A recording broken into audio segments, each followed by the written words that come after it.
Bienvenue dans cette conférence un peu différente. Cette vidéo a été enregistrée dans le cadre du challenge Silhouette et Bien-être que j'ai organisé. Donc, si tu nous rejoins après, du coup, en dehors du challenge en direct, pas d'inquiétude. Tout ce que tu vas entendre ici reste valable et va te servir pour la suite. Que tu sois en plein dans le challenge ou que tu découvres ceci plus tard. Au fil du challenge, on avance ensemble pas à pas. La respiration, le mouvement, l'engagement du centre, la nutrition et les petits rituels naturels que je vous donne au quotidien. Chaque jour, tu reçois donc un geste, une clé, une action. Mais je voulais prendre un moment à part pour t'expliquer pourquoi tout ça fonctionne ensemble. Et surtout pourquoi ça ne marche quasiment jamais quand on essaye de tout faire séparément. En mode, et je pense que tu as déjà tenté, un coup je vais faire du sport, un coup je fais un régime, un coup je médite 2 minutes et j'abandonne. Ça, c'est le schéma classique que je retrouve tout le temps. Et si tu es comme la majorité des femmes que j'accompagne, toi aussi, tu as déjà tout essayé. Compter les calories, enchaîner les séances de cardio, suivre des programmes tout faits et parfois pas du tout adaptés. Et malgré ça, ton corps semble te résister. Pas parce que tu manques de volonté, parce qu'il manquait une pièce du puzzle. Et non, il n'y a pas de foutu pour foutu. Écoute bien la suite. Parce qu'aujourd'hui, je vais te donner les clés pour comprendre vraiment ce qui se passe à l'intérieur de ton corps. C'est pas un énième plan à suivre à la lettre, c'est une compréhension de tout ce qui s'y passe. Parce qu'une fois qu'on comprend le mécanisme, on arrête enfin de se battre contre son propre corps. On va aborder 3 piliers.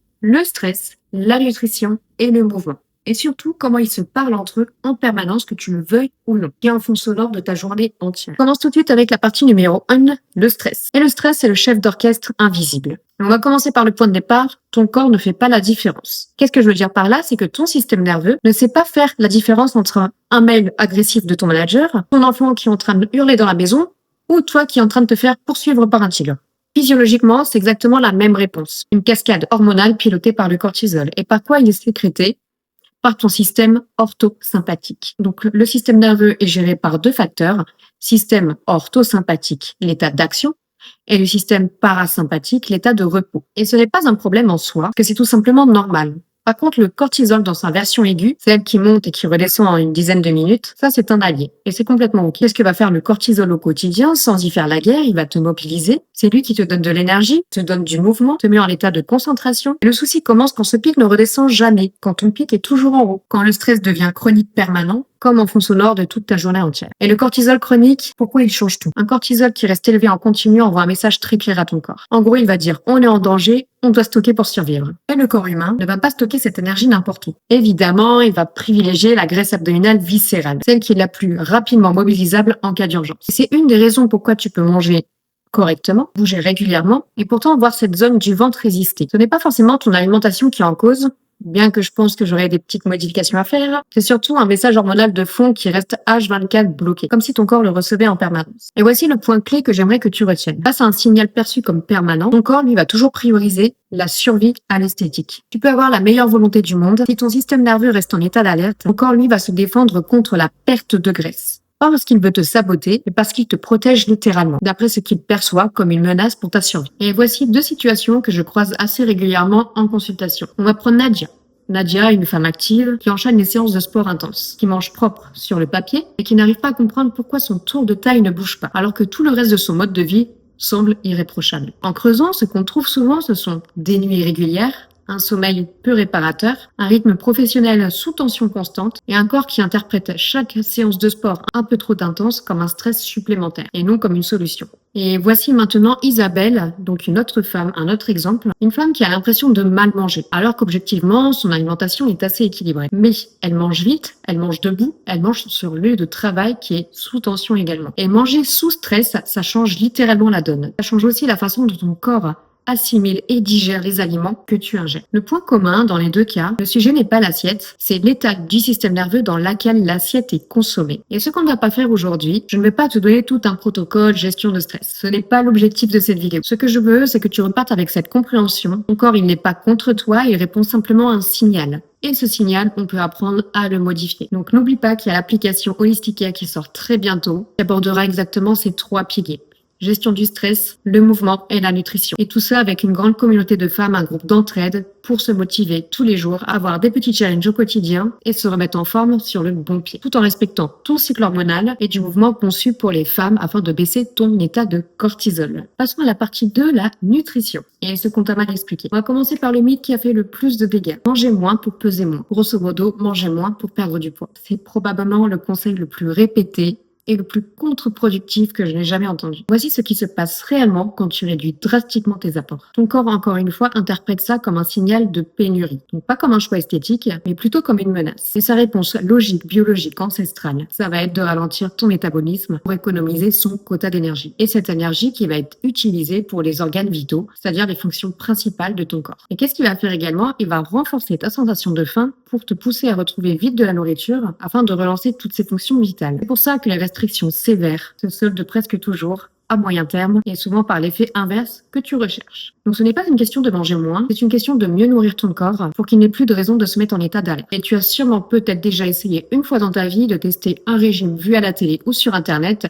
qui te promettent de perdre 10 kilos en un mois. Effectivement, ça fonctionne. Cependant, qu'est-ce qu'on ne te dit pas derrière, c'est que tu reprendras sûrement tous ces kilos. Pourquoi? Parce que la restriction est un petit peu trop sévère. Ton corps se met en état d'alerte, le métabolisme est complètement au ralenti, voire arrêté, et ton corps envoie un signal au bout d'un mois en te disant « j'ai faim, retrouve vite de l'alimentation ». Et qu'est-ce que tu fais? Tu vas te ruer sur tout ce que tu trouves. Résultat, il n'y a aucun résultat.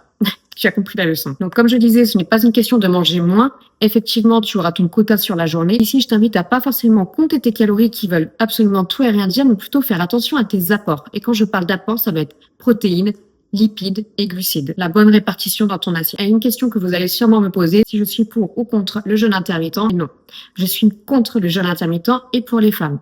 Chez les hommes, c'est complètement ok, sachant qu'on n'a pas le même cycle hormonal, mais qu'une femme va infecter son cycle hormonal justement. Et en plus, sachant que le cortisol est sécrété entre 7h et 9h du matin, je te conseille absolument de manger le matin protéiné et ou riche en lipides, en l'occurrence des œufs qui restent la meilleure source. Et ce qui va te permettre de couper cet état de stress du matin, d'avoir un apport et de relancer ton métabolisme pour éviter qu'il s'effondre. Et maintenant, je vais venir parler du trio insuline, inflammation et stockage. Quand tu manges, ton pancréas sécrète de l'insuline pour faire entrer le glucose, donc le sucre, dans tes cellules. Jusqu'ici, il n'y a absolument rien d'anormal, tout est ok. C'est un mécanisme physiologique normal et nécessaire. Donc le problème apparaît quand ce pic d'insuline est déclenché un petit peu trop souvent et trop fort, notamment par des apports très riches en sucre et qui sont souvent consommés tout seuls, c'est-à-dire sans fibres, sans lipides, sans source de protéines. Pour te donner un exemple, un gâteau industriel destiné aux enfants que toutes les mamans prennent en cachette.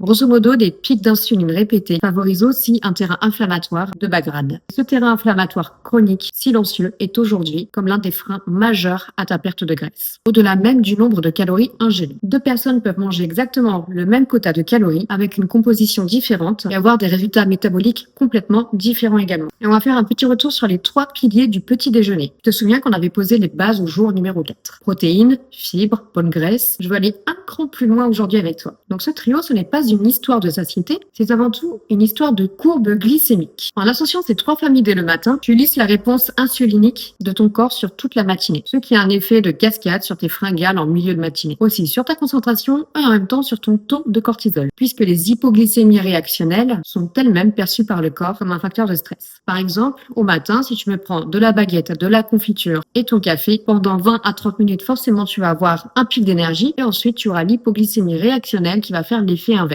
Donc le petit déjeuner n'est pas juste le repas le plus important de la journée, au sens marketing du terme. Je reviens sur le jeûne intermittent. Si vraiment tu ne peux pas manger le matin, c'est complètement ok. Par contre, essaye de prendre quelque chose en cours de matinée. Le matin, c'est important. Pourquoi? Parce que c'est littéralement là que tu donnes le ton hormonal les heures qui suivent. Donc le petit déjeuner idéal par conséquence, ce sera des œufs. Je rappelle, c'est la meilleure source pour moi, à mon goût, que tu retrouves des protéines, des bonnes graisses, l'ensemble des vitamines et je rappelle des œufs bio et de bonne qualité de préférence. Ensuite, parlons de timing autant que la qualité. On parle beaucoup de quoi manger et très peu de quand. Pourtant, manger tard le soir, sauter des repas ou concentrer l'essentiel de tes apports en fin de journée ou sur une période précise, là encore, ça envoie des signaux à ton corps de dérégulation et surtout à ton horloge biologique interne. Pourquoi? Parce qu'on est tous basés, encore une fois, sur le rythme circadien, ce qui s'appelle aussi ta chronobiologie. Ton corps aime la régularité, pas la rigidité. Et des repas à des heures à peu près stables, même si ce n'est pas à midi pile mais à 13h, ça reste toujours dans la même tranche d'horaire. Donc ce qui veut dire en cohérence avec ton rythme circadien. Et ça, c'est un des leviers le plus sous-estimé en accompagnement et en nutrition. Je vais apporter une petite touche cette fois-ci en Ayurveda, donc ce que l'Ayurveda apporte aussi sur la nutrition classique que l'on ignore. Et il faut savoir que la nutrition classique occidentale raisonne presque exclusivement sur les macronutriments, donc c'est-à-dire protéines, lipides, glucides, et également sur les micronutriments, ce qui va être vitamines et minéraux. Combien de protéines j'ai pris, combien de glucides ça fait, combien de vitamines je dois consommer. Et ça, c'est très, très utile. Mais ça reste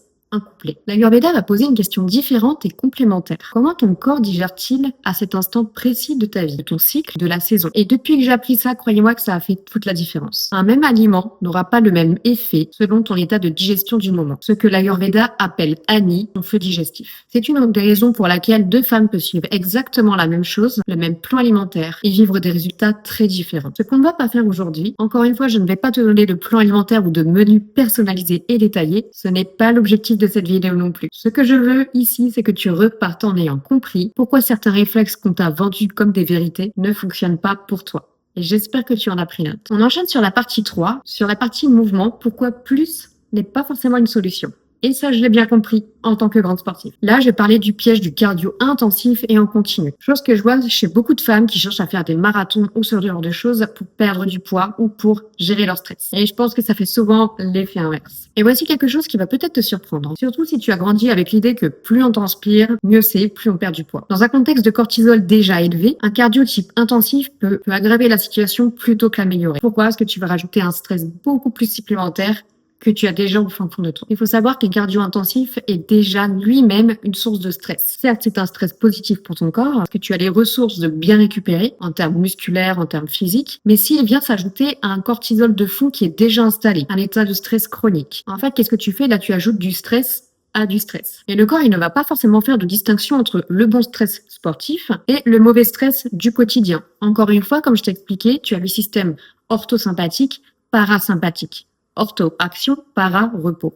C'est pour ça que tu peux voir des femmes qui s'entraînent très dur, très régulièrement, et qui stagnent et qui régressent. Plutôt sur leur objectif silhouette. C'est pas du tout parce qu'elles en font pas assez, au contraire, parfois c'est littéralement l'inverse. Et qu'est-ce que je conseille dans ce cas-là? C'est d'arrêter de vouloir toujours courir, toujours vouloir faire des efforts un peu trop intenses, réduire ta cadence, et certes tu peux garder ceci, comme je disais, personnellement je fais beaucoup de crossfit et d'aerox et j'adore ça.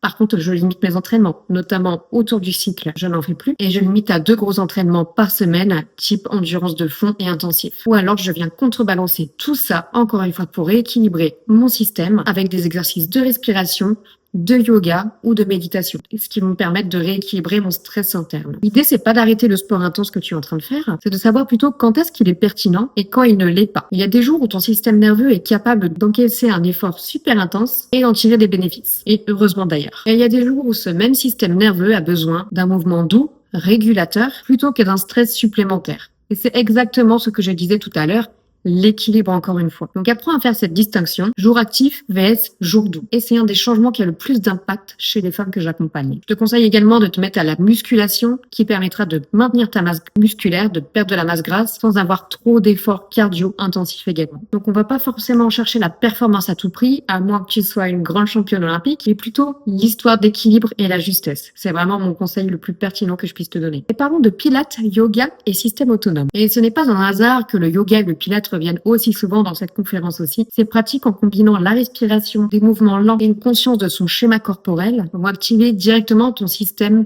parasympathique, l'état de repos. Donc, en l'occurrence, la baisse du cortisol. Il est également associé pas qu'au repos, à la digestion aussi et à la récupération. C'est littéralement l'opposé du stress chronique que l'on parlait dans la partie numéro 1. Donc attention, ce ne sont pas des pratiques douces dans le sens elles sont moins efficaces, bien au contraire. Ce sont des pratiques qui vont travailler sur un levier différent. Et pour beaucoup de femmes, c'est exactement ce levier-là qu'il manquait. Et un autre facteur, ça va être la régularité. La régularité douce bat l'intensité irrégulière. 3 séances modérées par semaine, tenues dans la durée, auront toujours presque plus d'impact réel qu'un mois de sport complet intensif avec 3 semaines de récupération derrière parce que tu es fatigué. L'irrégularité, elle, qu'est-ce qu'elle envoie? Elle envoie encore un message d'instabilité à ton corps. Et là, on revient exactement au même mécanisme de protection que sur la partie 1 de cette vidéo. Ce qu'on ne va pas faire aujourd'hui, je ne vais pas te donner un programme sportif structuré sur plusieurs semaines. Mais l'objectif, c'est que tu apprennes à écouter ce que ton système nerveux te dit avant de choisir ton type d'effort du jour. Et ça, prends-en vraiment conscience au quotidien.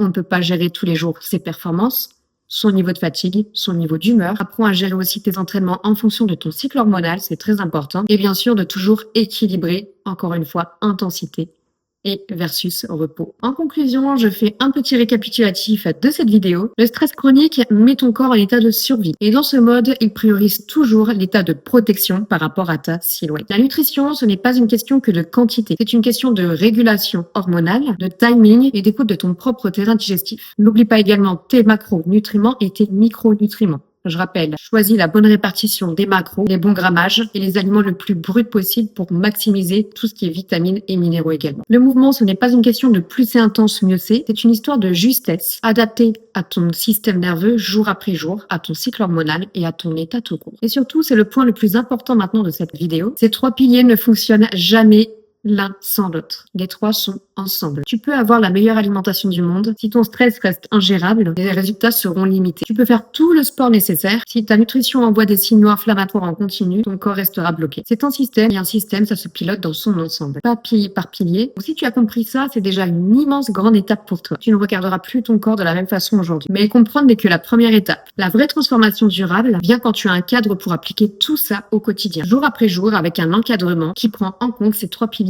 ensemble et pas un à un. Et c'est exactement ça que j'ai construit dans l'application qui arrive très vite à Holistica, un accompagnement quotidien sur le mouvement, la nutrition et le bien-être. Et également une communauté de femmes pour se soutenir et se motiver ensemble parce que pour moi, ça reste l'essentiel. Tu en entendras parler davantage très vite si ce n'est pas déjà fait. Et si tu regardes cette vidéo après le challenge, n'hésite pas à regarder le lien dans la description.